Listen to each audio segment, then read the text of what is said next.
හිතෙන්නේ එක ඔයාගේ භාවනා පැත්තෙන් බලුවොත් ඒක ඔයාගේ භාවනාව වැඩිවීමක් හැටියටද නැත්නම් භාවනාවේ වැඩිවීමේ අඩුවක් හැටියටද ඔයාට හිතෙන්නේ? ඒ රැහේ නාදය අහන් ඉන්න එක. ඔයාගේ තියෙන එකට දක්වන ප්‍රතිචාරය. ඒ කියන්නේ ඒකත් එක්ක ඉදිරියට 100න් ඉන්න ප්‍රමාණය වැඩිද අඩුද කියලා මේ අහන්නේ. වැඩි වෙන එක හොඳක්නේ. හරි. දැන් එතකොට මෙහෙම හිතන්නකෝ දැන්. සාමාන්‍යයෙන් භාවනා කරද්දී පරියංක භාවනාවකදී හිත නිශ්චල වෙද්දී ඒ කියන්නේ හිත කාම් වෙද්දී පුද්ගල චරිතවලට සාපේක්ෂව ඒ සමාධිය මේ හිතේ නිශ්චලත්වය ක්‍රම 3කින් පෙන්නනවා. එක කට්ටියකට පෙන්වන්නේ එක මේ කියන්නේ විශාල ආලෝකයක් හැටියට. කියන්නේ අතුලාන්තයේ හරි ආලෝකයක්. ඒ ආලෝකයත් එක්ක මේ හරිම සැහැල්ලුවක් සමහරට ශරීරයේ දැනෙන්නෙත් නෑ වගේ සැහැල්ලුයි හරිම ආලෝකමත් ගතියක් තියෙනවා. ඒ හිතේ ඒකාග්‍ර ගතිය ඇති වෙද්දී සමහර චරිතවලට ඒ වගේ තමයි දැන් සමහර චරිතවලට මේ ඇඟේ සියුම් ভাইබ්‍රේෂන් එකක් වගේ එකක්. ශක්ති කම්පනයක්. කියන්නේ මුළු ඇඟේම හරිම හැබැයි ඒ ভাইබ්‍රේෂන් එක බරක් නෙමෙයි. හරිම දරත වෙහෙසකාරී එකක් නෙමෙයි. හරිම මුළු ඇඟම ভাইබ්‍රේට් වෙනවා. සම්බහණය වෙනවා. ভাইබ්‍රේෂන් එකක් කියනවා හරිම සැහැල්ලු. ඒ කියන්නේ එක පිරිසකට ඒ සමාධිය වගේ සමාධි අධ්‍යක්ීමට යද්දී හිත සංසුන් වේගන නිශ්චල වේගන යද්දී එක පිරිසකට දැනෙන්නේ ඔන්න ඔයගේ හරිම මේ ভাইබ්‍රේෂන් එකක්. දැන් තව කොටසක් ඉන්නවා භාවනා ලෝකේ. ඒ අයට එහෙම වාඩි වුණාට පස්සේ ඔයා ඔය කියන වාඩි වුණාට පස්සේ ඉක්මනට ඔය රැහැයි නාදය හෙන්න ගන්නවා. ඒ රැහැයි නාදයේ තියෙන විශේෂය තමයි ඒ රැහැයි නාදයත් එක්ක හරීම මේ ඒ කියන්නේ අපේ ඒ රැහැයි නාදයට සවන් දෙද්දී අපේ අභ්‍යන්තරයේ එන්නේ නිශ්චල ගතිය වැඩි වෙනවා. අපේ අභ්‍යන්තර තියෙන නිහඬ භාවයෙන් ඒ කියන්නේ අපේ ඇතුළාන්තයේ මුළු හිතම ඒ රැහැයි නාදයෙන් පිරීලා යන්න ගන්නවා. ඒ කියන්නේ මේ මුළු අවකාශ ධාතුවම මේ අභ්‍යන්තරයේ අවකාශ ධාතුවම එකම රැහැයි නාදයක් වගේ. එකම රැහැයි හඬක් වගේ ඉන්න පටන් ගන්නවා. ඒ එකම රැහැයි හඬක් වගේ ඉඳ ගත්තට පස්සේ ඒකත් එක්ක අපි ඉද්දී ඒකට සවන් දීගෙන ඉද්දී එතනදී මුකුත් කරන්න ඕනේ නැහැ. අපිට කරන්න දෙයක් නැහැ භාවනා කරනවා කියලා. එතකොට අපේ භාවනාවේ කර්මස්ථානය වෙන්නේ ඒ රැහැයි නාදය. දැන් ඔයාට ඒ රැහැයි නාදේ ප්‍රකටව දැනෙනවා නම් හොඳට ඒ රැහැයි නාදේ දැනෙද්දී නැවත වතාවක් හුස්ම හොයන්න යන්න ඕනේ නැහැ. නැවත වතාවක් හුස්මවත් කයවත් වෙන කර්මස්ථානයක් හොයන්න අවශ්‍ය නැහැ භාවනාවට. ඒ දැනෙන නිහඬ භාවයේ හඬම ඒ රැහැයි නාදය ඒක හරි හුදකලා නාදයක්. සමහර අය ඔකට ටිකක් බයයි. මොකද හරි පාළු ගතියකුත් තියෙනවනේ ඒකත් එක්ක හරි. අර නිකන් අපි සොහොනක කැලෑවක රාත්‍රියක අතරමං වුණාට පස්සෙත් ওই නාදය එනවනේ. නිකන් අපි හඳ තියෙන රාත්‍රියක කන්දක් මුදුනට ගියාම බලන්න. කැලේක යද්දි මේක හොඳට ඇහෙන්න පටන් ගන්නවා.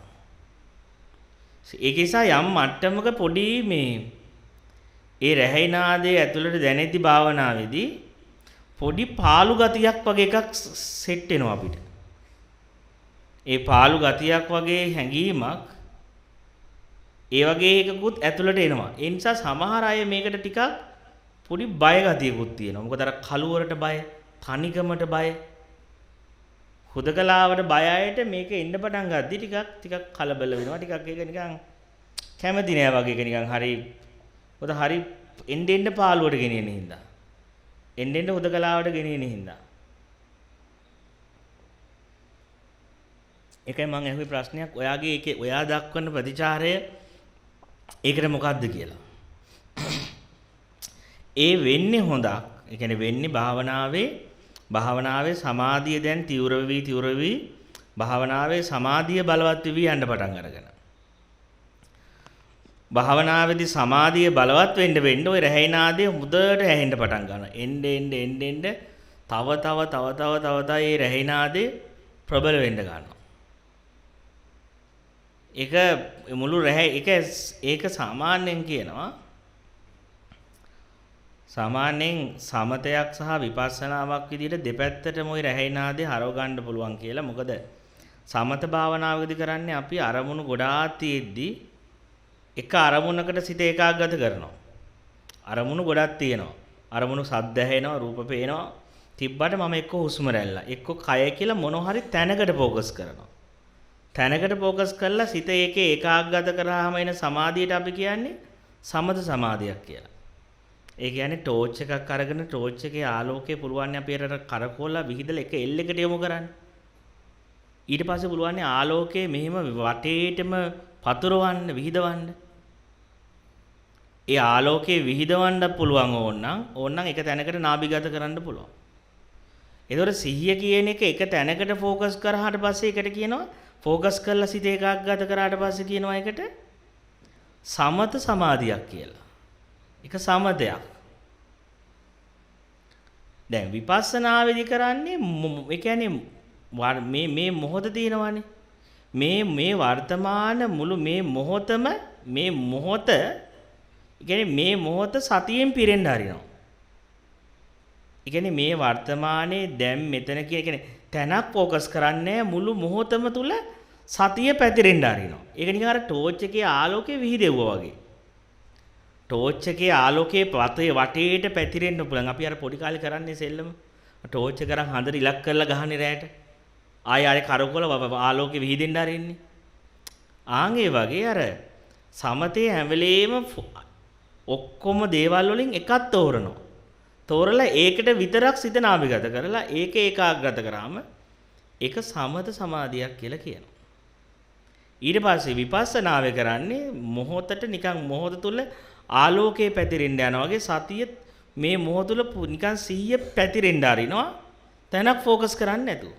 සද්ද ඇහෙනවා, වේදනාවක් දැනෙනවා. එහෙම මුකුත් තැනක් එහෙම ලොකුවට තැනක් දෙයක් ફોකස් කරලා නැහැ. හැබැයි මොහොත තුල පූර්ණව සිහිය පැතිරිලා තියෙනවා. අර ආලෝකයේ විහිදිලා වගේ. දැන් ඔයාට ඔය දැනෙන රැහැයි නාදය ඕනනම් අවශ්‍ය නම් පුළුවන් ඒකට විතරක් ફોකස් කරලා අනිත් ඒවා ફોකස් කරන්නේ ඒක විතරක් ફોකස් කරලා කර්මස්ථානේ කරලා ඒකට ඒකාග්‍රත කරන්න පුළුවන් හිත. ඒකට හොඳට සමාධිගත කරලා ඒකට ඒකාග්‍රත කරන්න හැකියාවක් තියෙනවා. එතකොට ඒක හරහා සමාධිය පැත්ත තව ප්‍රබල කරන්න පුළුවන් ඒ දැනෙන සමාධිය. එහෙම නැතිනම් මෙන්න මෙහෙම කරන්නත් පුළුවන්. ඒක විපස්සනාව පැත්තට හරවද්දී ඒ දැනෙන රහයි නෑදේ තියෙනවනේ. ඒ දැනෙන රැහැයි නාදේ ඔයාගේ නිකන් බෑග්ග්‍රවුන්ඩ් එකේ වගේ තියෙන්න හරිනවා. ඒ කියන්නේ ඒක ටිකක් හොඳට අර රැහැයි නාදයත් එක්ක ඒ කියන්නේ ඒ රැහැයි නාදයත් එක්ක ඉන්න හුරු කරගත්තට පස්සේ අපිට තේරෙනවා මෙහෙම දැන් චිත්‍රපටයේ තිරේ තියෙනවානේ පිටිපස්සේ. තිරේ ඉස්සරහානේ ඔක්කොම ෆිල්ම් එකේ ප්‍රොජෙක්ෂන් එක වදින්නේ. එතකොට දැන් අර ප්‍රොජෙක්ෂන් එක වෙනස් වෙනවා. අර දාන චිත්‍රපටියේ ඒ ප්‍රක්ෂේපණය කරනවා වෙනස් වෙනවා. හැබැයි තිරේ වෙනස් වෙන්නේ නැහනේ. තිරේ වෙනස් වෙILLක් නැහැ. අර ප්‍රක්ෂේපණ වෙනස් වෙන්න ගන්නවා. අන්න ඒ වගේ දැන් ඔය කියන නාදය ඔය කියන නිහඬ භවයේ හඬ එහෙම නැත්නම් ඔය කතා කරන රැහැයි නාදේ නිකන් තියෙන්න අරිනවා චිත්‍රපටි තිරේ වගේ ඇතුලේ පැතිරිලා තියෙනවා. ඒකෝර අපිට තියෙනවා දැන් අපිට මේ රැහැයි නාදේ ඇහෙනවා. හැබැයි දැන් අපි ඒකට බලවත් ફોકස් එකක් කරලා නැහැ. හැබැයි ඒක තියෙනවා. ඒක නිකන් හොම්බ වෙලෙම ඒක තියෙනවා. මට ඕන නම් ફોકස් කරොත් ફોકස් කරන්න පුළුවන් ඒකට. ඕන නම් නිකන් ඒක විතරක් එල්ල කරන්න පුළුවන්. එහෙම නැත්නම් ඒක නිකන් නෝමල් තියලා රැහේ නාදේ තියෙනවා. තියෙන අතරතුර දැන් තමන් මොකද ගන්නේ? ඒක බෑග්ග්‍රවුන්ඩ් එකේ මෙහෙම තියෙන්න ඇරලා ඒක පැතිරෙන්න ඇරලා සතියෙන් ඉන්නවා. සිහිය තියාගෙන ඉන්නවා. රැහේ නාදේ තියෙනවා. ඒ රැහේ නාදයත් එක්ක අපි ඒක බෑග්ග්‍රවුන්ඩ් එකේ මෙහෙම තියෙන්න ඇරියට පස්සේ එන්න අපිට පේන්න ගන්නවා නිකන් අපේ ඇතුළ අම්බලමක් වගේ වෙන්න ගන්නවා. ඒ කියන්නේ අපේ ඇතුළ අම්බලමක් වෙන්න ගන්නවා කියන්නේ අම්බලමේ ඔයා මෙහෙම හිතන්න පොඩක් අම්බලමකට ගියාට පස්සේ අම්බලමකට ඕන කෙනෙක්ට එන්න පුළුවන් නේ. කාටවත් කියන්න බෑනේ ඔයාලා අම්බලමට එන්න එපා. ඔයාලට අම්බලම තහන දැන් අපි දැන් ඔයාලා ගෙදරකට ගියොත් කියන්න බලන් ගෙදරට එන්න එපා කියලා. හැබැයි ආරාමෙට එන්න එපා කියන්න බෑනේ. අපි දැන් ආරාමයක් ගත්තාම ඒක අම්බලමක් වගේ. ඒක අපි පොදු. ඒක කාටවත් අයිතියක් නැහැ. කාගේවත් පෞද්ගලික දේපලයක් නෙමෙයි. කාගේවත් පෞද්ගලික වස්තුවක් නෙමෙයිනේ. ඒ නිසා කාටවත් අයිතියක් නැහැ මෙහෙම එපා මෙහෙම බෑ මෙහෙම කියන්න. එහෙම කියන්න බෑ. ඒක හරියට නිකන් අම්බලමක් වගේ. අම්බලමක් වගේ ඒක නිදහස තියෙනවා.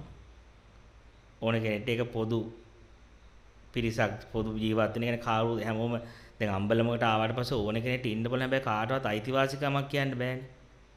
කිසි කෙනෙක්ට අයිතිවාසිකමක් කියන්න බෑ අම්බලමකට. මේ මගේ අම්බලම ඔයාලා එන්න එපා කියන්න බෑ. ආරාමයත් එහෙමයි. ඒක කාගේවත් පෞද්ගලික වස්තුවක් දේපලක් නෙවෙයි. ආන්ගේ වගේ හරියට අපේ අභ්‍යන්තරයේ අර ඔය දැනෙන රැහේ නාදයේත් එක්ක කොහොම බෑග්ග්‍රවුන්ඩ් එකේ ඔක තියෙන්න ඇරියාම අපිට තේරෙන්න පටන් ගන්නවා අපේ ඇතුළ නිකන් අපේ අභ්‍යන්තරයේ අර අම්බලමක් වගේ දැන් එනවා එක එක්කෙනා එනවා. සමහර සිතුවිලි ඇවිල්ලා යනවා, සද්ද ඇවිල්ලා යනවා, එක එක කතා කියලා යනවා, එක එක දේවල් කියලා යනවා, සිතුවිලි ලෝකේ ඇවිල්ලා කතාවක් කියලා යනවා. එතකොට අපිට තේරෙනවා අපි ඒ ඔක්කොම බාර ගන්නවා. අපි ඔක්කොම ඒවා බාර ගන්නවා. ඒ කිසිම දෙයකට නීති දාන්න ඕනේ අපිට. ඇයි ඔයා එන්න එපා මම මේ භාවනා කරන වෙලාවනේ කියලා මොනවත්වත් අපේ අභ්‍යන්තරයෙන් කියවෙන්නේ නැහැ. ඒ මොනම දෙයක්වත් අපේ අභ්‍යන්තරයෙන් කියවෙන්නේ නැති වුණාට ඒ කියන්නේ හරියට අපේ ඒ කියන්නේ ඕන කෙනෙක්ට එන්න දෙනවා. ඕන ස්වභාව වේදනා, ඕන වේදනාවක්, ඕන දුකක්, ඕන සතුටක්, ඕන සිතවිල්ල. මේ ඔක්කොම දැන් අර අම්බලමක ආපු මිනිස්සෙක් වගේ අපිට හැදෙනවා දැන් ඇතුලේ තියෙනවා. ඒක තියෙනවා හැබැයි ඒක දැනෙන්නේ මම මෙන්න මේ උදාහරණයක් කියන්නම් තේරෙයිද කියලා බලන්න. අපි බලන්න කුරුල්ලෝ උදේට කෑ ගහද්දි කුරුළු නාදය අහද්දි අපි ඒක කොච්චර ආසාවෙන් අහන් ඉන්නවද? හැබැයි කුරුළු නාදේ අපි අර්ථ ගන්න නැහැ කිසිම දෙයක්. මේ කුරුල්ලා කියන්නේ ප්‍රේම කතාවක්. මේ කුරුල්ලා කියන්නේ අනාගතේ ප්ලෑන් එකක්. එහෙම කියලා එකක් කියන්නේ නැහනේ. කුරුළු නාදේ අහන් ඉන්නේ අපි හරිය නිදහසේ. කුරුල්ලාගේ නාදය ගැන අපි කතන්දර ගොතන්න යන්නේ නැහනේ. කුරුල්ලා කිරිල්ලි හොයනවා කියලාවත්. ඒ කිචි කිචි ගාන්නේ අරකට කියලාවත්. එහෙම එකක් එන්නේ නැහැ අපේ ඇතුළට. අපිට නිකන් උදේ පාන්දර කුරුළු නාදය ඇහෙද්දි අපි ඒක හරීම නිදහසේ අහන් ඉන්නවා. ඒක මේ අපිට මගේ කරගන්න කුරුල්ලා ගෙනිල්ලා මයි කූඩුවේ තියාගන්න කියලා එහෙම හිතෙන්නේ නැහනේ. අනේ මට ආයෙත් ඒ කුරුළු නාදය අහන්න නැත්තම් ආය අහන්න දිනවා කියලා අපිට ඕනේ නැහැ. ඒක මේ ඒ කිචිපිචි නාදය කූඩුවකට දාලා උදේ ඉඳන් රැය වෙනකන් ඒ කිචිපිචි නාදය අහන්න ඕන එකමක් එන්නේ නැහනේ අපිට. ඒ වුණාට අපි ඒක හරිම ලස්සනට රස විඳිනවා. බලන්න නැද්ද කියලා ඒක හරිම ලස්සනට රස විඳිනවා. හරි සුන්දරයි ඒ හඬ. කිසි ප්‍රශ්නයක් නැහැ, ප්‍රතික්ෂේපයක් නැහැ. හැබැයි කිසිම ආකල්පයක් ඇතුලෙන් එන්නේ නැහැ මේ හඬ තියාගන්න ඕන කියලා. මේ හඬ පිළිබඳ අයිතිවාසිකම් කියන්නේ හැඟීමක් එන්නේ නැහැ. ආන්ගේ වගේ අර අපේ අර ඇතුළාන්තයේ තියෙන නිහඬ බවට අපි කනෙක්ට් වුණාට පස්සේ අපේ ඇතුළාන්තයේ තියෙන රැහැයි නාදේ අපි අහන්න ගත්තට පස්සේ අපිට තේරෙනවා ඒ නිහඬ බව ඇතුළේදී මම එන්න නිහඬ බව ඇතුලේ ඒ කියන රැහැයි නාදයට එක්ක ඒකාත්මික වෙන්න කනෙක්ට් වෙන්න සිටිවිලි එනවා. සිටිවිලි ආවට මේ සිටිවිලි කියන්නේත් අර රැහැයි නාදේ වගේම තවත් එක සවුන්ඩ් එකක් විතර. නිකන් අර්ථයක් නැති නිකන් කම්පන විතරයි ඒවා. එනවා සද්ද ඇහෙනවා, කුරුණා දැනෙනවා, සිටිවිලි එනවා. ඉස්සර අපි මේ සිටිවිලි වලට ඕනට වඩා නිකන් අර තද්දට ගිහිල්ලා අල්ලගෙන ඒකත් එක ප්ලෑන් යනවානේ. ඒ එන සිටිවිල්ල අල්ලගෙන එන කතන්දර ගොතනවානේ අපි. දුක් වෙනවා, සතුටු වෙනවා. එන දේවල් ගොඩක් ඔස්සේ යනවානේ මනෝපාරකට. අර රැහැයි නාදයේ හොඳට ඒකත් එක්ක ඉඳලා හුරු කරගත්තට පස්සේ ඒකත් එක්ක ඒකාග්‍ර වුණාට පස්සේ ඔයාට තේරෙන්න ගන්නේ දැන් නිකන් අර කවුරු ගැන මතක් වුණත් මොනවා ගැන මතක් වුණත් මොන ප්ලෑන් එකක් ආවත් අර කුරුල්ලෙක්ගේ කිචිබිචියක් අහන් ඉන්නවා වගේ. කිචිබිචිය ඇතුලේ පොඩි කම්පන වේගයක් යනවා අපේ ඇතුලේ. කම්පන වේගي මට දුකක් හෝ සතුටක් ගෙල්ල දෙන්නේ නැහනේ. සතුටක් තියෙනවා. ඒක නිකන් ඒක ලොකු කියන්නේ ඒ වුණාට මට ඒක ගැන කිසිම ආකල්පයක් නැහැ. කිසිම මොනවත් ඒ ගැන ප්ලෑන් කරන්න ඕනේ නැහැ. නිකන් අහගෙන ඉන්නවා. ආන්ගේ වගේ එන්නේ මේ මට්ටමට ඔන්න ඔය මට්ටමට ඔය භාවනාවක මං කියන එක බලන්න දැන්ටමත් අත්දැකලා නැත්නම් ඒක හොඳයි. ඔය භාවනාවේ ඔය කියන රැහැයි නාදයට ඉන්න අපිට තේරෙන්න පටන් ගන්න මේ ඔක්කොම කිචිබිචි නාද ටික අර රැහැයි නාදය ඇතුළට අතුරුදහන් වෙනවා වගේ. අර සයිලන්ට් එක ඇතුළට නිකන් එනවා කිචිබිචිය ඒකේ අතුරුදහන් වෙනවා. ඒ කිචිබිචිය කොහෙන්ද ආවේ අපිට හොයන්න හිතෙන්නෙත් නැහැ. කොහෙටද ගියේ කියලා හොයන්න හිතෙන්නෙත් නැහැ. වහා මේ මොහොතේ ඇහෙන කිචිබිචිය ගැන හිතන්න හිතෙන්නෙත් නැහැ. ඒක හරි බරක්. ඊට වඩා අර සැහැල්ලුයි අර දැනෙන හුදකලාවේ ඉන්න එක.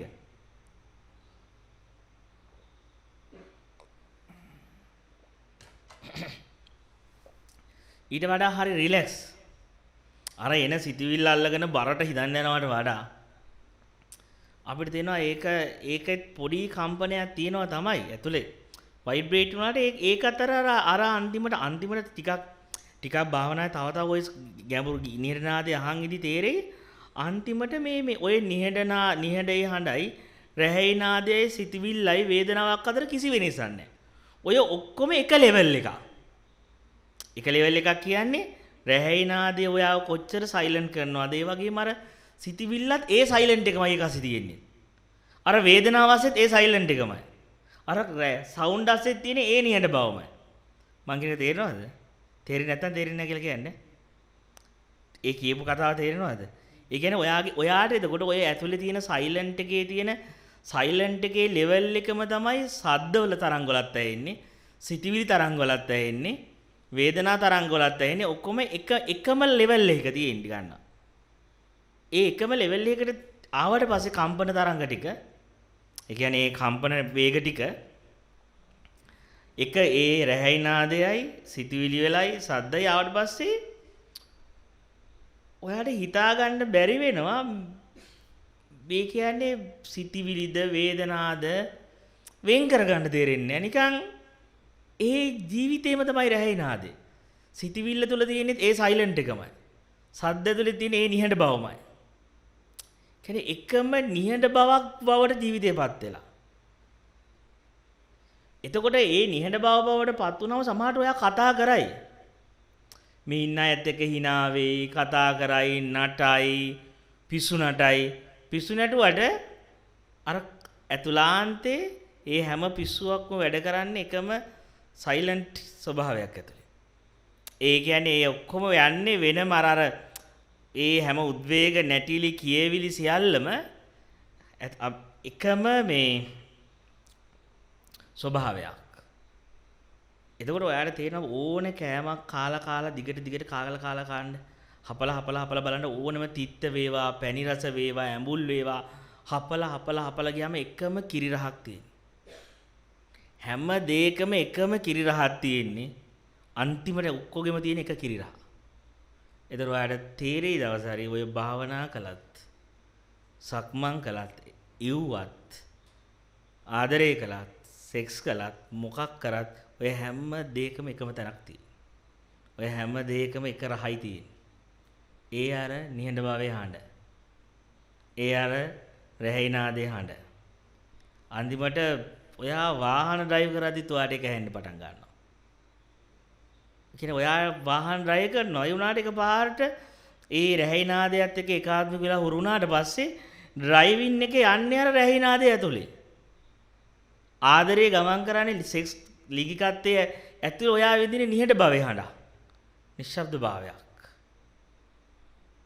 උඩින් ඔයාගේ ක්‍රියාකාරීත්වය ඔයා වාහන ඩ්‍රයිව් කරයි, සක්මන් කරයි, දුවයි, විහිළුවක් කරයි.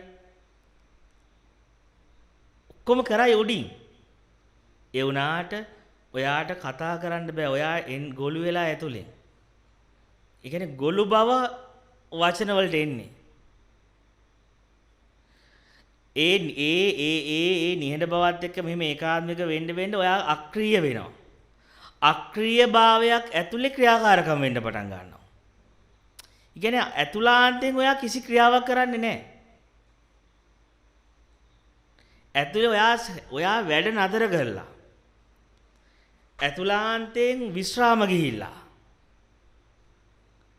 ඒ කියන්නේ ඇතුළාන්තයෙන් විශ්‍රාම ගිහිල්ලා ඇතුළාන්තයෙන් නතර වෙලා ඒ වුණාට මිනිස්සුන්ට ඒක පේන්නේ නැහැ. මිනිස්සු දකින්න වගේ ක්‍රියාකාරකම්. ඒ වුණාට ඔයා ඇතුළෙන් නතරයි. මිනිස්සුන්ට පේන්නේ ඔයා හිතනවා වගේ. ඒ වුණාට ඔයාට හිතන්න බෑ. ඔයා හිතනවා කියන්නේ අර සයිලන්ට් එකම තමයි. ඇතුලේ තියෙන්නේ. එතකොට ඔයා නොසිතා සිතනවා. කිසිවක් නොකර කරනවා. ඒ වුණා ඔයා මේ වචන මේවා පිට කරනවා. කිසිම වචනයක් සිතිවිලි වලින් පිට වෙන ඒවා නෙමෙයි. තේරෙනවා කිසිම කතාවක් නැහැ. කතාවක් නැති කතාවක් කරනවා. ක්‍රියාවක් නැති ක්‍රියාවක් කරනවා. සිතීමක් නැති සිතීමක් සිතනවා. මෙන්න මේක ඒ කියන්නේ මෙන්න මේ අත්දැකීම එන්න ඔය කියන රැහි නාදයත් එක්ක එකතු වෙද්දී කියන්නේ ඔය කියන රැහි නාදයත් එක්ක කනෙක්ට් වෙද්දී ඔය මං කිව්ව අත්දැකීමට තදට ඒ ස්වභාවයත් එක්ක දිය වෙන්න ගන්නවා. ඒ ස්වභාවයත් එක්ක තදට දිය වෙන්න ගද්දී එන්නේ එතනදි තමයි අපිට වෙන් කරගන්න බැරි මේ නිහඬ බවයි සද්දකයි අතර වෙන් කිරීම. ඒ රැහි නාදයත් එක්ක එකතු වුණාට පස්සේ ඒකට කනෙක්ට් වුණාට පස්සේ අපිට මෙච්චර කල් අපි හිතුවානේ අජ්ජත් බහිද්දා මේ ඇතුළයි පිටයි කියලා එකක් තියෙනවා කියලා. හොඳට ওই රැහි නාදයත් එක්ක බලන්න මේ රැහි ඔය ඇහෙන නාදය වතුර අස්සට ගියක් තියෙනවා. ෆූල් එකක හරි ඇලක හරි ගිහිල්ලා බලන්න යටට ගිය වතුර යටට ගිහිල්ලා ඒ වතුර යටත් ওই නාදේ තියෙනවා. උඩට ආවත් ඔක තියෙනවා. ඒක අපි මුලින් හිතන්නේ මේ රැහි නාදේ උදේට මේ එළියෙන් එනවා ඇති එකක්. රැයට මේ එනවා ඇති එකක් එහෙම එකක් නෙයි. ඒ නාදය අපිට කියලා දෙනවා මෙතන ඇතුළක් පිටක් කියලා එකක් නැහැ. ඇත්තටම කිව්වොත් ඔයයි මායි කියලා එකක් නැහැ. මේ මුළු තියෙන්නේ මේ රැහි නාදයේම තමයි තියෙන්නේ. ඒ රැහි නාදයට ඇතුළ පිට අජ්ජත් බහිද්දා කියලා වෙන් කරන්න බෑ. මේ ඇතුළ සද්දේ මේ පිට හඬ ඒ රැහි නාදයට කනෙක්ට් වුණාට පස්සේ ඒ රැහි නාදය ඇතුලේ තමයි අනිත් සද්ද ඔක්කොම ඇහෙන්නේ. ඒ කියන්නේ රැහි නාදයේ තියෙනවා මං කිය චිත්‍රපටි තිරේ වගේ බෑග්ග්‍රවුන්ඩ් එක. ඒක උඩ සද්ද එනවා, කුරුළු සද්ද එනවා, තව නාද එනවා. ඒ ඇවිල්ලා අරකටම අතුරුදහන් වෙනවා. ඒ රැහි නාදේ තව ටිකක් ගැඹුරට යද්දි ඔයාට බොඩි එකක් තේරෙන්නේ නැහැ. එන්න බොඩි එක කියලා එකක් නැහැ. බොඩි එක තියෙන්නේ සිතිවිලි මට්ටම් වල. මනස කියලා එකක් හම්බෙන්නේ නැහැ. මනස තියෙන්නේ සිතිවිලි මට්ටම් වල. ලෝකය කියන එකක් නැහැ. ලෝකේ හම්බෙන්නේ සිතිවිලි මට්ටමකදී. එතකොට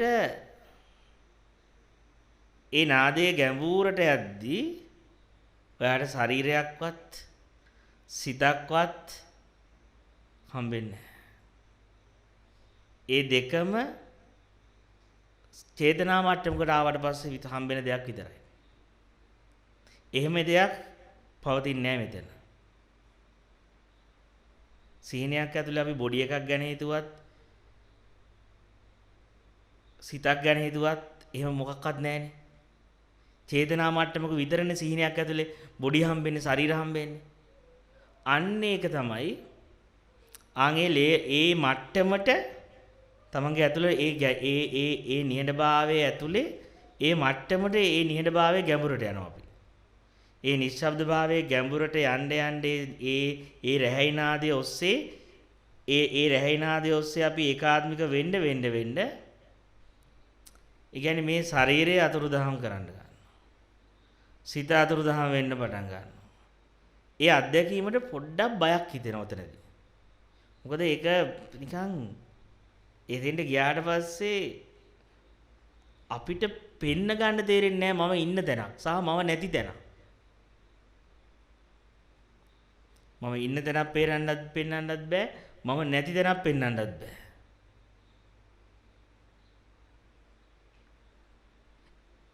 හැබැයි මෙන්න මෙහෙම දෙයක් වෙනවා.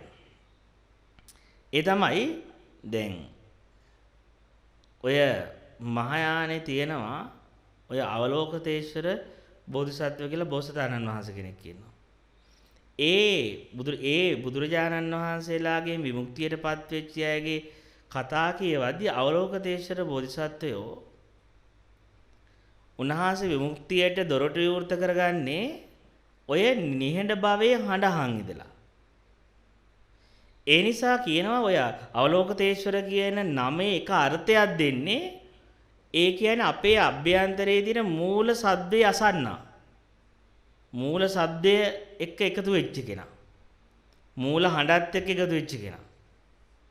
ඒක එක අවලෝකතේශ්වර බෝධිසත්වයන්ට කියන නමක්. ඔය සූරාංගම සූත්‍රයේ ඔය රැහැයිනාදී ගැන කතා කරනවා. තේරවාදේ ගොඩක් නැත්. සමහර තැන්වල තියෙනවා තේරි මේ සුත්ත නිපාතේද හරි මට මතක නැහැ. ඒ තැන් කිහිපයක ඔය අරඤ්‍ය සූත්‍රය වගේ දෙක මෙන්න මේ වගේ හඬක් ඇහෙනවා. ඒක අපිව සම්පූර්ණ නිහඬ කරනවා කියන කතාව කියපු. මට ඒක හැබැයි හරියට තැන මතක නැහැ. කියන්න මම අර පොතක් තිබ්බා. ඒ පොතේ මම කිව්වේ ඒක. ඊට පස්සේ මේ ඒ කියන්නේ දැන් ඒ අවලෝකතේශ්වර බෝධිසත්වයෝ කියලා කියන්නේ කරුණාවේ ප්‍රතිමූර්තියනේ. ඒ කියන්නේ අවලෝකතේශ්වර බෝධිසත්වයෝ උන්වහන්සේගේ කරුණාව මතු කරගත්තේ මතු උනේ උන්වහන්සේ අර නිහඬ භාවයේ හඬත් එක්ක එකතු වීම තුලින් කියලා කියනවා. උන්වහන්සේ ගැඹුරින්ම ওই රැහැයි නාදයත් එක්ක ඔය සයිලන්ට් සවුන්ඩ් එකත් එක්ක ඒකාත්මික වෙනවලු. ඒ ඒකාත්මික වීමත් එක්කම ඒ රැහැයි නාදයත් එක්ක එකතු වෙන්න ඒක හරි අපිව සම්පූර්ණ නිහඬ කරනවානේ. අපිව සම්පූර්ණ නිශ්ශබ්දභාවයකට ගෙනියනවානේ. ඒ නිශ්ශබ්දභාවයට මට කොච්චර ඇතුල් වෙන්න පුළුවන්ද? ඒ නිහඬභාවයේ ඇතුලෙන් ප්‍රේමය මතු කරනවා. ප්‍රේමය මතු වෙන්න ගන්නවා. කරුණාව මතු වෙන්න ගන්නවා. අන්න එතකොට ඔයා තේරුම් ගනි ප්‍රේමයේ මුල ඒ නිහඬ බවම බව. ඔයාට යම් දවසක ප්‍රේමයක් ආවේ ඔයා හිතන්නේ ගැහණියෙක් නිසා පිරිමියෙක් නිසා කියලානේ. ඒ ගැහණිය පිරිමිය හින්දා නෙවෙයි. ඒ ගැහණිය හෝ පිරිමිය ඉදිරියේදී ඔයාව නතර වුණා. පොඩි තප්පර ගානකට. ඒ නතර වෙච්චි එක ඇතුලෙන් ප්‍රේමය මතුවෙන්න ගත්තා. අපි විශ්වාස කරන්නේ අපිට ආදරය සතුට ආවේ අරයා තුලින් කියලා. එහෙම එකක් නෙමෙයි. ඒ දැක්මක් ඇතුලේ අපිව නතර වීම ඒ නතර වීම ඇතුලෙන් මතුවෙන්න ගත්තා. ආන් ඒ වගේ තමයි භාවනාව අපිට කියලා දෙනවා කතාවක්. භාවනාව අපිට ඔය කියන රැහැයි නාදයත් එක්ක ඕම තැම්පත් වෙවි යන්න දුන්නොත් ඒ තැම්පත්කම ඇතුලෙන් ගලන්න පටන් ගන්නවා අසීමිත කරුණාවක්. අසීමිත ප්‍රේමයක්. ඒ කියන්නේ ඔයාට කොච්චර ඔයාගේ නිහඬ බවට ගමන් කරන්න පුළුවන්ද? ඔයාට ඉක්මනින් ඔයාට ඔයාගේ සයිලන්ට් එකට යන්න පුළුවන් නම් ඔයාගේ ප්‍රේමයත් ඒ තරම්ම ඉක්මනින් වැඩෙන්න ගන්නවා. ඔයාගේ කරුණාවත් ඒ තරම්ම එළියට මතුවෙන්න ගන්නවා. මොකද ඒක තමයි ආදරයේ උල්පත. කියන්නේ ප්‍රේමයේ උල්පත. ඔයා හොයන ප්‍රේමය, ඔයා හොයන ආදරය, ඒකේ උල්පත තියෙන්නේ ഘോഷාවක් තුල නෙවෙයි. කලබලයක් ඇතුලේ නෙවෙයි. මොනවා හරි කරලා ගන්න දෙයක්වත් නෙවෙයි. ඒක ලිංගික එකතු වෙලා හරි ආදරය කළා හරි නටලා හරි එකක් අස්සෙගෙන එකක් නෙමෙයි ඒක. ඒක එන්නේ මිනිසෙට කොච්චර තමන්ගේ අභ්‍යන්තරයේ නිහඬ බවත් එක්ක අභ්‍යන්තරක සයිලන්ට් එකත් එක්ක මට කොච්චර බද්ධ වෙන්න පුළුවන්ද? කොච්චර එකතු වෙන්න පුළුවන්ද? ඒ ප්‍රමාණයට ආදරේ පිටාර ගලන්න පටන් ගන්නවා. ඒ ප්‍රමාණයට මගේ කරුණාව, අනිත් කෙනා කෙරෙහි තියෙන මගේ ප්‍රේමය, එතකොට අපිට තේරෙනවා මගේ මතුවෙන ප්‍රේමය කිසිම ක්‍රියාවක් කරා එන එකක් නෙවෙයි. කිසිම මහන්සියක් වෙලා එන එකක් නෙවෙයි. ඒ දැනෙන සතුට, ඒ දැනෙන ප්‍රේමය, ඒ දැනෙන කරුණාවන්තකම, ඒක තමයි අවලෝකතේශ්වර බෝධිසත්ව කියලා කියන්නේ. ඒ බෝධිසත්වෝ එච්චර මිනිසයන්ට ප්‍රේමවන්ත. ඒ බෝසතාණන් වහන්සේ කියනවනේ අන්තිම තනකොළ ගහත් බුදු වෙනකන් ඉන්නවා බුදු වෙන්න. වන කොච්චර ප්‍රේමයක්ද ඒක. අන්තිම තනකොළ ගහ පවා විශ්වයේ බුදු වෙනකන් ඉන්නවා තමන් වහන්සේ බුදු වෙන්න. ඒ ආදරය, ඒ ප්‍රේමය, ඒ ප්‍රේමය එන්නේ උන්වහන්සේගේ තියෙන රැහි නාදය එක්ක එකතු වෙච්ච ප්‍රමාණය. උන්වහන්සේගේ අභ්‍යන්තරයේ නිහඬ බවත් එක්ක සයිලන්ට් එක ඒ නිහඬ බවත් එක්ක දී වෙච්ච ප්‍රමාණය තමයි මේ මතුවෙච්ච ප්‍රේමය, කරුණාව. මිනිස්සු හිතන්නේ කරුණාව කියලා ප්‍රේමය කියලා හිතලා ඇති කරගන්න එකක් කියලා. හිතලා ඇති කරගන්නේ මමත් ඒ හැංගිලා තියෙනවා. හිතලා මං එයා ගැන ප්‍රේමවන්තිය හිතලා ඒක හරි ආටිෆිෂල් එක. ඒ කියන්නේ අපේ මිනිස්සේ ප්‍රේමවන්තී ඉස්සරහදී ප්‍රේමවන්තය ඉස්සරහදී අපි යම් නිහඬ බවකට යනවා. නිශ්ශබ්ද වෙනවා අපි දෙන්නම. අපි දෙන්නම නිශ්ශබ්ද භාවයට ගියා මේ නිශ්ශබ්ද භාවය ඇතුලේ අපි දෙන්නගේ ප්‍රේම කතාව යන්නේ. ඒ වගේ එකක් මං කියන්නේ. ඒ වගේ ඒකට ප්‍රේමවන්තීම අවශ්‍යතාවයක් නැහැ.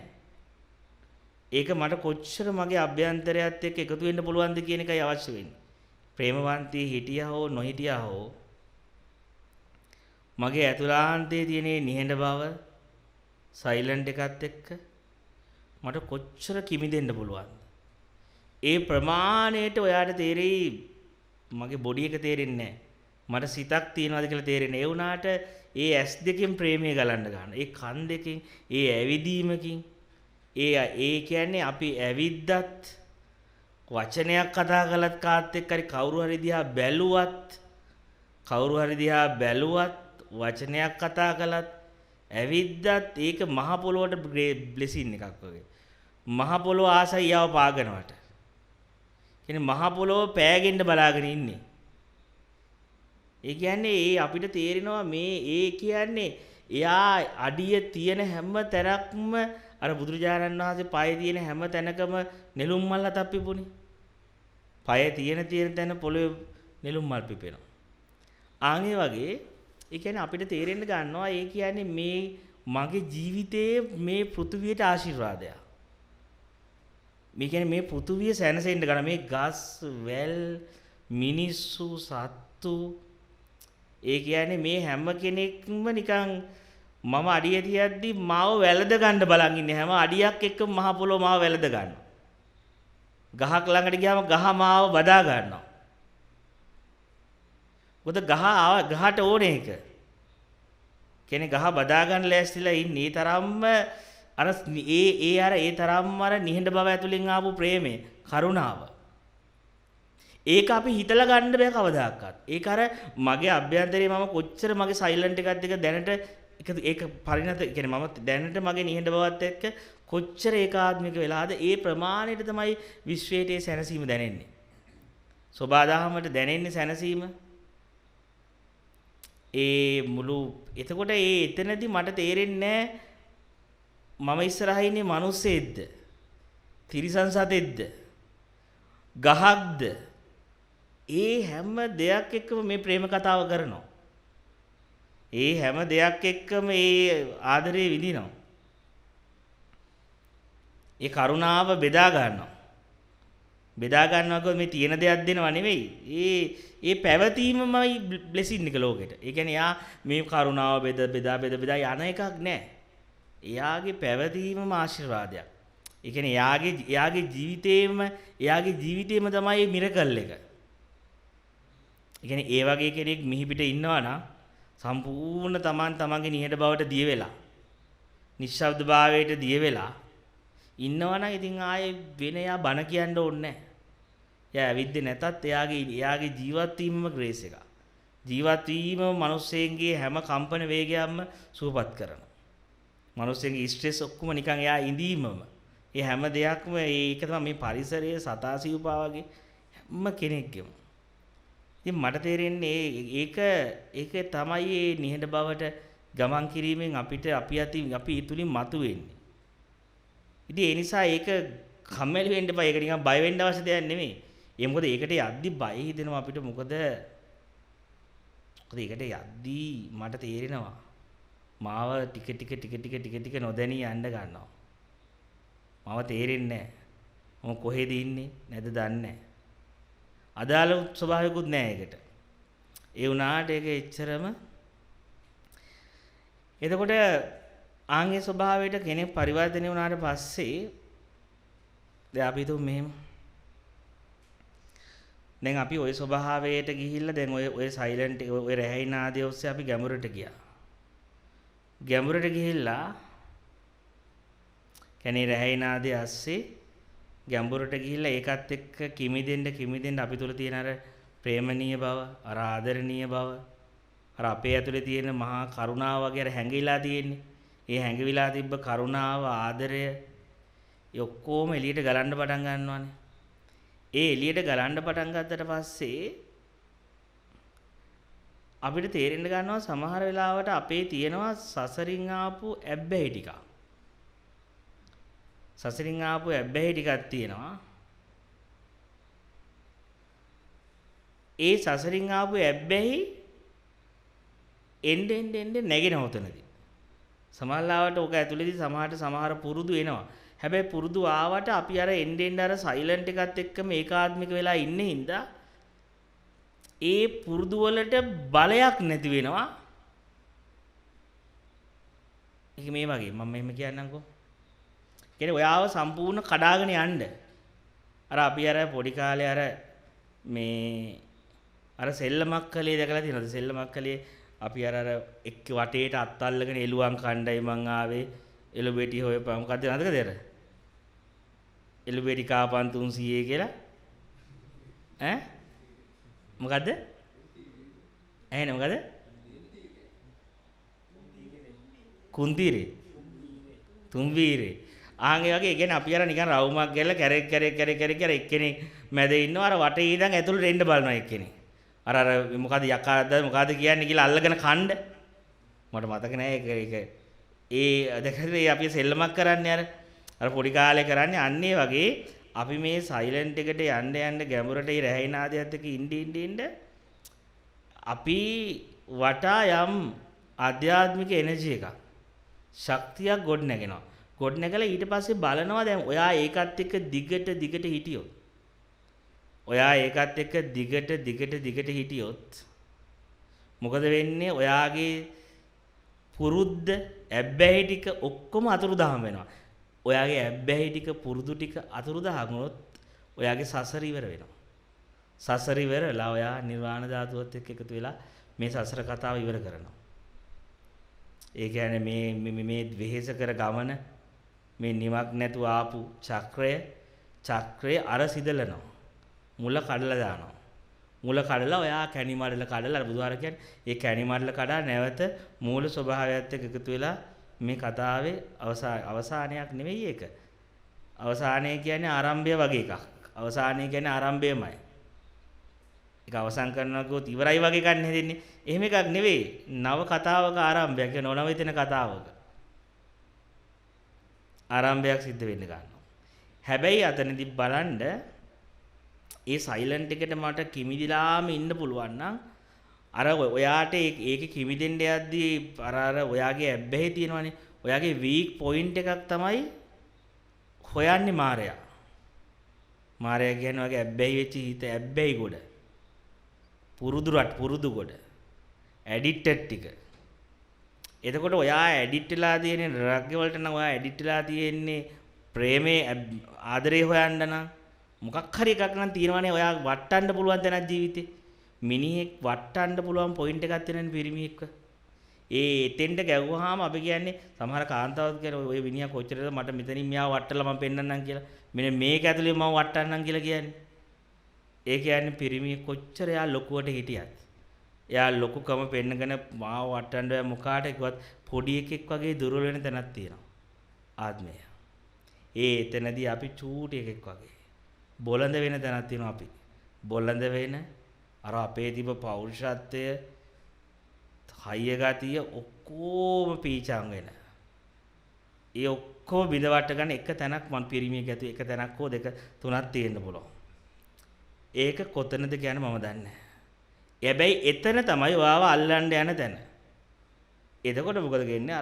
අරක කඩාගෙන අර සයිලන්ට් එක කඩාගෙන අර ඇබ්බැහි ඇවිල්ලා නැවත අර සිතුවිලි පැටර්න් එකට අහු කරලා නැවත අර සිතුවිලි පැටර්න් එකට අහු කරලා අරකින් අපගමනය කළා ආයෙ සසරට දාන්න පුළුවන්. ඒක තමයි කරන්නේ. ආයෙ සසරකට දානවා කියලා ආයෙ කරන්නේ අර සිතුවිලි ගොඩට දාන එක. ඒ ලෝකෙට හිර කරන අර ඒ මොකද දන්නවා දැන් ඕක ඔය නිහඬ බවත් එක්ක ඔහොම ඕකත් එක්ක ඒකාත්මික වුණොත් ඔයා කරපු කර්ම ගෙවන්නේ කවුද? ඔයා කරපු කියපු දේවල් ටික දීපු වද ටික ලෝකෙට කරපු පව් ටික කවුද ගෙවන්නේ? කොහෙන් හරි තැනකින් මේක කඩන්න ඕනේ ආව. කොහෙන් හරි තැනකින් ඔයාගේ තේ යන සයිලන්ට් එක බිඳින්න ඕනේ. ඒ සයිලන්ට් එක බිඳින්න හොයාගන්නේ ඔයාගේ ඇතුලේ හැංගිලා තියෙන දුර්වල තැන් දෙක තුනක් තියෙනවානේ. ආන්ගේ එක තැනකට ඉස්සෙල්ලා ගහලා බලනවා. දැන් ඔය කියන්නේ ඔයා ආධ්‍යාත්මික මාර්ගයට ආවා. ඔයා හොයාගත්ත ඔයාගේ ඇතුලේ නිහඬ බව. ඔයාගේ ඇතුලේ තියෙන සත්‍යයේ දොරටුව. හොයාගෙන ඒකට කිමිදෙන්න කිමින්ද ඔයාගේ අර පරණ තිබ්බ ආදරණීය ගති අර වැහිලා තිබ්බනම් යම්මක් ඒවා ටික ටික මතුවෙන්න ගත්ත ආධ්‍යාත්මික ජීවිතේ. ඒ මතුවෙන්න ගන්නවා ඒ අර උදව් කරන ගතිය, මනුෂ්‍ය වෙනුවෙන් දැනෙන ප්‍රේමය, ඒ ඔයා සයිලන්ට් එකට යන ප්‍රමාණයට එක දැනෙන්න ගන්නවානේ. ඒ දැනෙන ප්‍රමාණයට අර ඇබ්බැහියක් ඇවිල්ලා පුරුදු රටාවක් ඉස්සරහට ඇවිල්ලා ඒ ගමන විනාශ කරනවා. මොකද ඒක මේ කතාව ඔයා දිගට ගියොත් ඔයා මේ කතාව ප්‍රත්‍යක්ෂ කරලා ස්වර්ග රාජ්‍යයට එකතු වෙනවා. එතකොට ඔයාට අර කබල් ගෙදරයි කබල් වාහනේ කබල් ගැහනුත් එක්ක ඉන්න ජීවිතේ නැති වෙනවා. ඒක ප්‍රශ්නයක්. මම කියන්නේ තේනද? පරණ මං කබල් කියේ පහත් කරන්න නෙවෙයි. පරණ ඇඩික්ට් වෙච්ච දේවල් කියන්නේ. හැබැයි කියන එකෙන් හින්දා පෙන්නන්න. එතකොට මොකද වෙන්නේ? එතකොට මොකද කරන්නේ? හිතට මොකද අර වගේ දුක් විඳවන්න ඕනනේ. සත්‍යයෙන් ඈත් කරලා නිර්වාණ ධාතුවෙන් ඈත් කරලා අර කුණු සසරක ආයේ දුවන්න ඕන. වේදනා සසරක දුවන්න ඕන. ඒ නිසා අර ඇඩික්ට් වලින් එකක් ඔයා ඉදිරියේ පෙන්නලා ඔයා ආස කරන ජීවිතේ හොයපු මොකක් හරි ඔයා දුර්වල වෙන තැනක්. ඒකයි මගේ එකම ද්‍රවයක් වෙන්න පුළුවන්, ස්ත්‍රියක් වෙන්න පුළුවන්, කවුරු වුණත් ප්‍රශ්නයක් නැහැ. මොකක් හරි එකක් ගන්නවා යා. ඒ දුර්වල තැනින් ඇතුල් වෙනවා වගේ ඇතුළට. ඒ දුර්වල එක හරහා නැවත ඔයාගේ අර සයිලන්ට් එකට ඇතුල් ගිහලා අර සයිලන්ට් එක සුණු විසුණු කරලා ආයෙත් අර උඩ ඔයාගේ ස්තරේ මානසික ස්තරයට ඔයාව ඇදලා ගන්නවා. ඇදලා අරගෙන මේ මානසික සීමාව ඇතුලේ තියෙනවා. ඊට පස්සේ අපිට නිින්දයක් නැහැ. දැන් තේරෙන්නේ නැහැ මොකද කරන්නේ. හිතා ගන්න බැරි වෙන්න පටන් ගන්නවා. මොකද්ද ගන්න තීරණේ? මොකද්ද මං කරන්න ඕනේ? මොකක්වත් තේරෙන්නේ නැහැ. කියන්නේ හොල්මන් වෙනවා කියන්නේ අපි හොල්මන් වෙලා යනවා. කියන්නේ සයිලන්ට් එකට ගියා. දැන් ඉතින් මොකද කරන්නේ? අර අත කඩාගෙන පැනගෙන ආවා. කඩාගෙන වගේ ඇතුළට ඇතුල් වුණා. අන්න ඒක තමයි ওই සයිලන්ට් එකේදී වෙන ප්‍රශ්නේ. කොයි ඒකින්ද පරිස්සමෙන් වෙන්න ඕනේ. මගේ දුර්වලම තැන තමයි ප්‍රයෝජනෙට ගන්නෙ. මගේ වීක් පොයින්ට් එකක් කොහෙන් හරි මම පිරිමියෙක් වගේ අයියා වගේ හිටියට මගේ දුර්වල තැනක් කොහේ හරි තැනක් තියෙනවා. ඒක අල්ලලා ඇතුල් වෙන්න එතනින්. එතනින් ඇතුල්ලා තමයි වාගේ ආධ්‍යාත්මික කතාව, සයිලන්ට් එකේ කතාව සම්පූර්ණ සුණු විසුණු කරලා දාලා මාර්ගයෙන් නැවත අපගමනය කරන්නේ. ඒක නිසා මම ඒක තේරුම් ගත්තට පස්සේ ඒක දැනගත්තට පස්සේ මම සිද්ධ කර දේ තමයි මම දන්නවා මෙහෙම එකක් තිබෙනවා මට. එතකොට ඔයා කල්පනා කරන්න මෙහෙම ඇත්තටම මම මේකට මෙච්චර වහල්ුනේ ඇයි? ඒක හොඳ ප්‍රශ්නයක් නිකන් හිතලා බලන්න. ඇයි මම මෙච්චර මේ ප්‍රශ්න ඉදිරියේදී වැටුනේ? මගේ මේ ආධ්‍යාත්මික කතාවත් විනාශ කරගන්න එක මම දෙපාරක් හිතන්නේ නැතුව මම මේ සයිලන්ට් එකට යන්නේ නැතුව ඇයි මේම උනේ? එතකොට තේරෙයි මගේ හැම ඇබ්බැහියක් ඇතුළෙම මට සැප වින්දනයක් දැනුණා.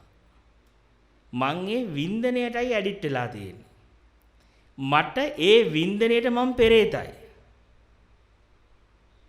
ආන්ගේ වින්දනයයි මට ඕනේ. අපි ඇත්තම කතාව කිව්වොත් අපි කිසිම ගැහණියට ආදරේ නැහැ. කිසිම පිරිමියට ආදරෙත් නැහැ. ළමයට ආදරෙත් නැහැ. ආස කරන්නේ ඒ අරමුණ හරහා මට එන වින්දනීය ගතියට. වේදනා පච්චා තණ්හා බුදුහාඳුරෝ කියන්නේ ඔයාගේ තණ්හාව පවතින්නේ ඔයාගේ ඇතුලේ තියෙන වේදනාවට. වේදනාවටයි මිනිස්සු ප්‍රේම කරන්නේ. වේදනාවටයි ආදරය කරන්නේ. අපි හිතන්න ටීවී එකක් ගෙදර තියලා ටීවී එක අපි ආරක්ෂා කරනවානේ. ටීවී එක කැඩුනොත් හදනවානේ. මම කවදාකවත් ටීවී එක අතහැරලා ඉන්නේ නැහනේ. ඇයි මම මේ ටීවී එකට ආදරේ දෙච්චර? ටීවී එකට අපි ආදරය කරන්නේ නැහැ. ටීවී එක දිහා ටීවී එකේ ෆිල්ම් එකක් බලද්දි ඒ ෆිල්ම් එකත් එක්ක මම මනෝපාරකට යද්දි ඒ මනෝපාර ඇතුලේ මට මාර විදිය සුඛයක් තියෙනවා. ඒ මනෝපාර ඇතුලේ මට සුඛේ ගන්න නම් මනෝපාර ඇතුලේ මට ඒ වින්දනය අරගන්න නම් මට සිද්ධ වෙනවා ෆිල්ම් එක බලන්න. ෆිල්ම් එක බලන්න නම් මට සිද්ධ වෙනවා ටීවී එකක් අරගන්න ගෙදර කසාද බැඳා වගේ තමයි. ටීවී එකක් තියාගන්න සිද්ධ වෙනවා. ඒතකොට මම ටීවී එකක් කසාද බඳින්නේ. ටීවී එකට ආදරේ නෙවෙයි හින්දා කියලා අපි හිතන්නේ අපි ටීවී එකට ගොඩක් ආදරේ කියලා. අපි ටීවී එකට ආදරේ නැහැ පොඩ්ඩක්වත්. අපි ආදරේ අපේ ඇතුලේ තියෙන සැප ෆීලින් එකට. අපි ඩ්‍රග් වලට ආදරේ නැහැ නේ. ඩ්‍රග් එක හරහා එන වින්දනයේනේ ආස. නැද්ද කියලා බලන්න. ඒක අස්සේ අපිට යම් වේදනාවක් දැනෙනවා. සැප වේදනාවක්. ඒ සැප වේදනාවට මම ඇබ්බැහි වෙනවා. ටක් ගාලා ඇඩික්ට් වෙනවා. මම ඊට පස්සේ මේ කෑ ගහන්නේ අරය අතර ගන්න බෑ මට මෙයා නැතුව මට බෑ කියලා මට මේ වේදනාව නැතුව බෑ කියලා. මිසක් එයා නැතුව බෑ කියන එක නෙවෙයි. ඒ වේදනාවට අපි එච්චරටම ඇබ්බැහි. ඒ වේදනාවට අපි ඇඩික්ට්. ඉතින් ඒකයි අපි ඩ්‍රග් වලට ඇඩික්ට් උනේ. ඒකයි අපි ගැහණු පිරිමින්ට ඇඩික්ට් උනේ. අපි ඒකයි දේවල් වලට ඇල්ලිලා ගියේ. මොකද වේදනාවට අපි පෙරේත නිසා. වේදනාවට අපි පිස්සු වැඩෙන හින්දා. මං කියන්නේ මෙන්න මේක බලන්න. එතකොට මම අර රැහේ නාදේ ඉන්න ගමම්ම අර අභ්‍යන්තරයේ සයිලන්ට් එකට යන ගමම්ම බලන්න ඔයාගේ පුරුදු ඔයාගේ දුර්වල තැන් වලින් ඇවිල්ලා වට්ටයි. ඒ වට්ටන හැම තැනකම තේරුම් ගන්න මට ගැලවෙන්න බැරි ඇයි මේ බැඳීමෙන්. මේ බැඳීමෙන් මට ගැලවෙන්න බැරි ඇයි මම ආස නැහැ ගැලවෙන්න මේකේ. අන්න ඒකයි ප්‍රශ්නේ. අපිට ගැලවෙන්න බැරි කමක් නෙවෙයි තියෙන්නේ. අපි ගැලවෙන්න ආස නැතිකම. ආස නැත්තේ මොකටද? ඒ ලැබෙන වේදනාව අතහැර ගන්න. ඒ ලැබෙන වින්දනයට ඇඩික්ටඩ්. ඒ වින්දනය මට අතහැර ගන්න බැරුව මම එහෙ දඟලනවා මෙහෙ දඟලනවා අරව කරන්න හදනවා මෙව කරන්න හදනවා නටන්න හදනවා. මේ මොකද ඒ වේදනාවෙන් අයින් වෙන්න බෑ.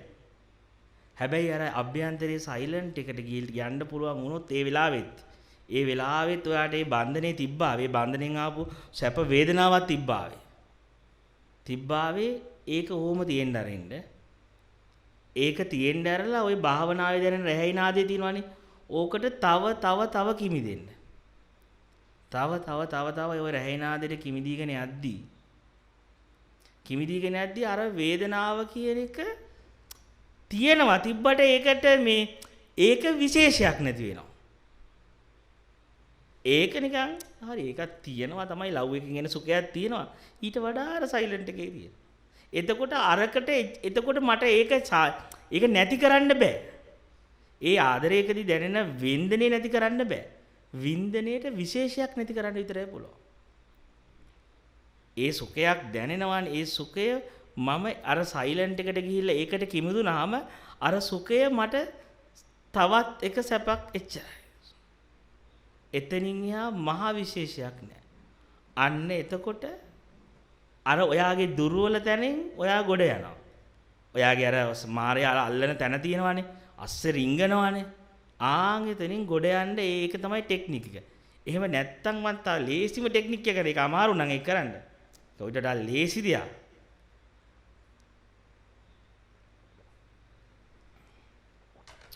ඔයාව අතහැරලා මානු වෙන්න. ඔයා අනුවනේ ඔය යන්නේ. ඔයාගේ ඇබ්බැහිය අනුවනේ යන්නේ. ඇබ්බැහියෙන් ආපු සුඛ වේදනාව අනුවනේ යන්නේ ඔය. ඇබ්බැහිය නිසා යම් සුඛයක් දැනෙනවා.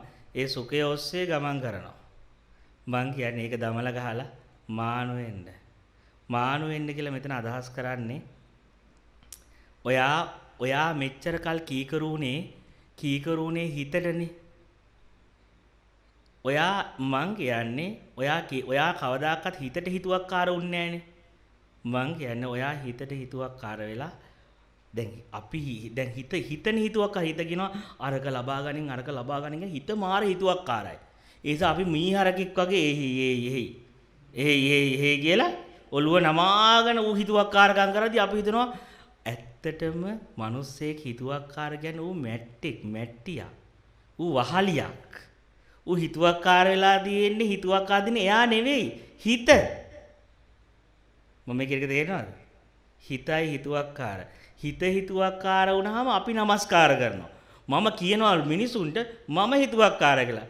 අපි හිතුවක්කාර නම් හිත අපිට දමනේ වෙන්න එපා. මං හිත කිව්වම ඉන්න එපා. එහෙම වෙන්නේ නැහැ. එතකොට මම කියන වචනේම බොරුවක් මිනිස්සු. මිනිස්සු හිතුවක්කාර නැහැ. හිත හිතුවක්කාරයි. අපි හිතේ පිටිපස්සෙන් එහෙයි කියාගෙන යවිල්ලක් මේ කතාව ඇතුලේ තියෙන්නේ. ඒ හින්දා මං කියන්නේ අන්න ඔක තේරුම් ගන්න. හිතුවක්කාර මිනිස්සු කියන්නේ ඇත්තටම පණ නැති මිනිස්සු. බොළඳ මිනිස්සු. ඒ කියන්නේ එයා හිතට වැදන් ඉන්නේ. හිතට නමස්කාර කරන් ඉන්නේ. බයයි. හිතට බයයි. හිතට හිතුවක්කාරකම් කරද්දි වෙවුලනවා ඒකට විරුද්ධව නැගී හිටින්න. මං කියන්නේ ලේසිම දේ තමයි ඕකෙන් ගැලවෙන්න ඕන නම් ඔයා හිතට හිතුවක්කාර වෙන්න. ඔයා හිතට හිතුවක්කාර වෙන්න ලේසිම ක්‍රමය තමයි හිත කියද්දී අර අබ්බැහි ඇවිල්ලා අයි අර පුරුද්ද ඇවිල්ලා මේක කරා මෙයත් එක ඵලයක් මෙහෙම කරා කියලා හිත කියනවනේ. කියද්දී නෑ මං හිත පැත්ත ගන්න නැතුව මං උන්වහන්සේ අනුව යනවා. ඔබ හිත පිටිපස්සේ නොයා ඔබ ඇය පිටිපස්සේ නොයා ඔබ මා පිටිපස්සේ එන්න. මා පිටිපස්සේ ආවම සිත දේරු කරන්න මුකුත් දැන් මෙයාට කරන්න බෑ. මෙයාගේ භක්තිය, මෙයාගේ ශ්‍රද්ධාව, මෙයාගේ ගුරුවරයාගේ වචන කෙරෙහි තියෙන ප්‍රේමය ගොඩාක් බලවත්. ඒ නිසා ලෞකික ආදරයකටවත්, ලෞකික මද්ද්‍රව්‍යයකටවත් කිසිම වෙලාවක එයාගේ ගමන නැවත වතාවක් අපගමනය කරන්න බෑ. එයාව හොලවන්න බෑ. මොකද ඊට එහා භක්තියකට එයා ගිහිල්ලා. ඒ කියන්නේ සිතට එයාට දැන් පුළුවන් හිතට හිතුවක්කාරකම් කරන්න. මොකද එයාට ඊට වඩා කොන්ෆිඩන්ස් ඇවිල්ලා. ඊට වඩා එයා හයි වෙලා. ඒ නිසා දැන් ඒක ලේසි ක්‍රමය. හැබැයි ලේසි වුණාට ඒකට ඉතින් පුදුම ආදරයක් තියෙන්න ඕන. ඒ ගුරුවරයා කෙරෙහි ප්‍රේමය, භක්තිය, ඇදහිීම අර මානෝ එන්න කියද්දි සියල්ල දමලා ගහලා උඹ ඔය ඔක්කොම අතහැරලා උඹට කියන උඹ ඔය ආනෝ ගියොත් උඹට හම්බෙන්නේ අර කබල් ගෙදරයි කබල් කාර්යකයි ওই ටික තමයි. ඔය මානෝ එන්න උඹට ස්වර්ග රාජ්‍යයේ පෙන්නමින් මම මගේ වචන නෙමෙයි කියන්නේ ජේසුස් වහන්සේ බයිබලයේ ඔහොමනේ කියන්නේ. මානෝ එන්න. එතකොට ඔබට හම්බෙනවා ස්වර්ගයේ දොරටු ඉවර වෙනවා. ඔබ ඔබේ හිතානෝ යන්න ඔබට ජරාවක් මරණයක් ඕක හම්බෙනවා. වෙන මුකුත් නැහැ. දැන් ඔය හිත කියන එක ඇස්සේ ගිහිල්ලා හම්බෙන්නේ ගෑණියක් පිරිමි කියලා ලෙඩක් නේ තව මරණයක් නේ. තව ලෙඩවීමක් තව මරණයක්. මරණයක් පිටිපස්සේ යනවා. මේ කියන්නේ මිරිගුවක් පිටිපස්සේ දුවනවා. ජරාවක් පිටිපස්සේ දුවනවා. ඒ වුණාට අර වචනය අහුවොත් මිනිස්සේ ඒ වචනේට භක්තිවන්ත වුණොත් ඔහු අර මලකුණු වලට අයිති ලෝකෙන් අයින් වෙලා අර මලකුණු පරිස්සම් කරන්න යන ජීවිතෙන් අයින් වෙලා මල පෙරේත ජීවිතෙන් අයින් වෙලා සුපරිසුද්ධ ඒ බුද්ධ ස්වභාවයක් එකතු වෙනවා. ඒක එක්ක එකතු වෙන්න හරි ලේසි. එක්වර නිහඬ බවට ගැඹුරට යන්න. නිශ්ශබ්ද භාවයේ ගැඹුරට ගියාමත් ඒ සුද්ධත්වයට අරයි යනවා. එහෙම නැත්තම් මානුවෙන්න ඔය දෙකෙන් ඕන එකක්. ඔය දෙකෙන් ඕන එකදී ඔයා හොයපු දේ නැවත හම්බ වෙනවා. ඒ ඔයා හොයපු ගැලවීම, ඔයා හොයපු නිදහස ඒ සියල්ල. ඒ වගේම තමයි තව මම එක කෑල්ලක් කියන දැන් පැයක් විතර ගිහිල්ලා. තව එකක් කියන්නම් පොඩ්ඩක් ඕනනම් ඔය සයිල රැහැයි නාදයට යන ගමන් ඒ රැහැයි නාදයට යන ගමන් මෙහෙම කල්පනා කරන්න. දැන් ඒ රැහැයි නාදයට ගිහිල්ලා එකත් එක්ක ඉද්දී හරිම සයිලන්ට් නේ. ඒ සයිලන්ට් එකේ ඉන්න ගමන් ඕනනම් පොඩ්ඩක් මම කවුද කියන ප්‍රශ්නේ අහන්න. මම කවුද? ඒ සයිලන්ට් එකේ ඉන්න ගමන් who am I කියන ප්‍රශ්නේ පොඩ්ඩක් දාලා බලන්න. ඒක ඔයා උත්තරේ හිතන්න යන්න එපා. මම කවුද කියලා ප්‍රශ්නේ අහලා නිහඬ වෙන්න උත්තරයක් එනකම් ඇතුලේ. මම කවුද කියන ප්‍රශ්නේ අහලා. ඒ රැහැයි නාදයේ ගැඹුරු නිහඬ බවකෙද්දී සයිලන්ට් එකේදී ප්‍රශ්නේ අහලා. නිහඬ වෙච්ච ගමන් ඔබට උත්තරයක් එන්නේ ඉස්සෙල්ලා සයිලන්ට් එකක් දැනේ. තව ඊට ගැඹුරු නිහඬ බව. ඒ නිහඬ බව ඇතුලේ තමයි උත්තරේ තියෙන්නේ. ඊට පස්සේ පරණ පැටර්න් එන්න පටන් ගනි. අර අපි මම කියන්නේ මේකයි. ඒ මං කියන්නේ ඒව එන්නේ ඉස්සෙල්ලා අර පැටර්න්ස් වලින් එන අර දැනුමින් එන උත්තර ටික එන්නේ ඉස්සෙල්ලා මම කවුද කියලා ප්‍රශ්නේ අහපු ගමන්ම එන උත්තරේ තියෙනවානේ. උත්තරයක් නැති උත්තරයක්. නිහඬ බවක්, නිශ්ශබ්ද බවක්. ආන් ඒ දැනෙන දැනීමත් එක්ක හොඳට තව තැම්පත් දෙන්න ඇතුළ. එතකොට ඔයා මේ රහස හොයාගන්නේ. ඇත්තටම මං කවුද? මං කවුද කියන එක සංකල්පකින් තොරව, සිතවිල්ලකින් තොරව හඳුනගන්න. ඉතින් ඒ හඳුන ගැනීමත් එක තමයි ඒ රැහැයි නාදයේ තියෙන ලක් එක. ඒක ගෙනියනවා අපිව හරීම නිහඬ තැනට ගිහිල්ලා එතනදී හරියටම ඉන්ක්වයරි එක ආවොත් ඔයා යම් තැනක්ද පිටන් ඉන්නේ ඒක කඩන් යන්න තරම් ඒ සයිලන්ට් එක ඔයා යම් පිහිටපු තැනත් කඩන් යන්න පුළුවන් මට්ටමට සයිලන්ට් එකට ඔයා කනෙක්ට් වෙනවා. ඉතින් එතනින් එහා මොකද්ද කියන එක වචනින් කියනට වඩා හොඳයි අත්දැකීමක් වශයෙන් ප්‍රත්‍යක්ෂ කරන්න. හොඳයි අදට ඇතිනේ පැයක් විතර ගත වෙලා. එහෙනම්